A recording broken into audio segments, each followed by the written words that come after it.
त्याला करावं लागतं गुरुसाच धावा कैकणी गुरुचेत देह लोटला अरे वा, काय वाजवा. गुरुचेत देह लोटला देह लोटला मरण मरण मरण मरण मरण पुन्हा जन्म घ्यावा गुरुच्या पोटाला मरण पुन्हा जन्म घ्यावा गुरुच्या पोटाला जन्म घ्यावा गुरुच्या पोटाला मरण पुन्हा जन्म घ्यावा गुरुच्या पोटाला नाव तुझं घेऊन पडली नाव तुझं घेऊन पडली पूर्ण होता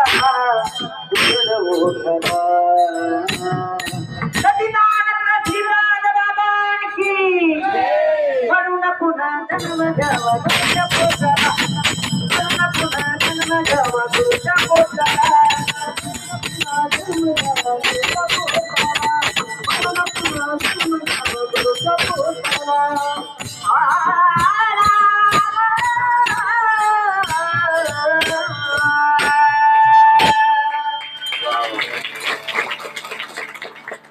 आपल्याला काय करावे लागते? देवाची प्राप्ती करायची असेल तर सद्गुरू करावे लागते. सद्गुरू कसे करावे? सद्गुरू करावे बळकट, त्यांचे धरावे मनगट आणि प्रश्न विचारावे. सद्गुरू करायचे पण कसे करायचे? तर कुठला पहिला उचलून आणून करायचा. बळकट म्हणजे साक्षीवाला नाही, हा बुद्धीने बळकट. तर त्या सद्गुरूंना पहिला प्रश्न विचारायचा काय? या जगात देव आहे का? दुसरा विचारायचा तुम्ही अनुभवलाय का? तिसरा विचारायचा मला अनुभव द्या. खरंच सद्गुरू असतील तर आपल्याला एका क्षणात प्राप्त करून देतील. म्हणजे संधी साधू असेल काय म्हणायचं? मग तो म्हणेल उद्या या, परवा या, 2 दिवसांनी या, आठवड्याने या, महिन्याने या. तर असे सद्गुरू करायचे का आपल्याला? नाही करायचे. संसार कसा सांगितलाय? दुःख म्हणून सांगितलं. जर या संसारात राहून देवाची प्राप्ती करायची असेल तर काय करा? सद्गुरू करा.